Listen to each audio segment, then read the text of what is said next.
A very good day to you. I'm Hank Gross, Mid-HudsonNews.com. It's Thursday, July 8th. Many of the initiatives announced by the governor on Tuesday aimed at curbing gun violence across the state have been in practice in the city of Kingston for years.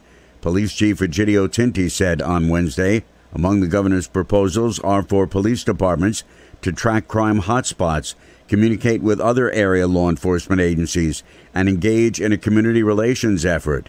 Tinti says in many respects, Kingston is ahead of the curve, but gaining the support of the state will help. We're always happy to get additional monies from Albany, and certainly at least now, at least at the governor's end of it, he has solidified the need to support communities like Poughkeepsie, Newburgh, and Kingston in their efforts to reduce the violence.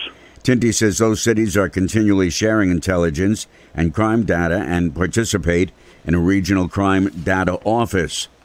It wasn't the first time there's been a rally on the Kingston City Hall lawn to protest the actions of its neighbor, but that happened yesterday as nurses and local officials protested nursing layoffs at the Health Alliance of the Hudson Valley, specifically the closure of a 60-bed unit dedicated to mental health and substance abuse issues. Ulster County Executive Patrick Ryan said to close down the unit is completely unacceptable on every level.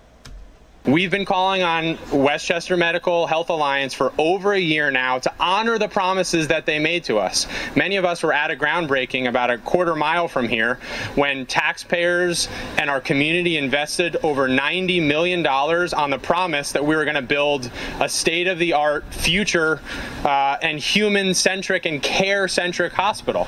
And the explicit part of that promise in a documented certificate of need was that our high-quality behavioral health unit, 40 mental health beds and 20 substance use disorder beds would stay here and be explicitly part of that future investment that we're all excited about.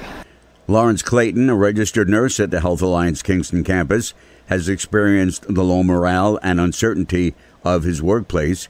He says he hasn't been laid off, but the effect is that registered nurses like himself are less and less able to provide quality patient care. A Monroe man's been arrested in connection with a November 2017 home invasion in the village of Washingtonville. A DNA match led to the arrest of 33-year-old Oscar Castillo, who was indicted by an Orange County grand jury on 2 counts of burglary and 1 count of assault in connection with the crime. He was arraigned and remanded to the Orange County Jail in lieu of bail. The use of fireworks in Middletown is illegal, and over the 5-day July 4th weekend, the city police received 121 complaint calls and made 32 arrests. Mayor Joseph DeStefano says abusers may get the message when they go to court. People need to realize we don't care about your fireworks. Go do them somewhere where they're A, legal, and B, where they're not going to impact people on 50-foot lots or 75-foot lots in our neighborhoods. It's not something that should be done in the city. Court fines in Middletown will range from $250 to $1,000. School bus companies across the country need bus drivers.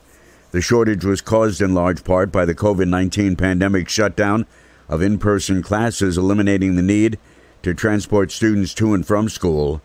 Mid-City Transit, the company that provides the transportation for the Middletown and Large City School District, is no exception. During the pandemic, Mid-City did press some of its fleet into alternative service, says General Manager Dan Higbee. We also used our school buses for other purposes, like delivering meals, and obviously we delivered school supplies to some of our students and that type of thing. During the pandemic, Mid-City delivered 4 million meals to Middletown students. Mid-City's holding a job fair from noon to 6 p.m. today at its offices at 518 Route 17M in Middletown. A body's been recovered from the Delaware River at Cedar Rapids, where at least 1 person drowned in the last several days. The body was spotted yesterday morning, and a Sullivan County coroner was called to the scene. The sheriff's office has identified the victim as 17-year-old Lione Santos of Peekskill, who was pulled under the current days ago. Stay updated with local news all day online at MidHudsonNews.com. I'm Hank Gross.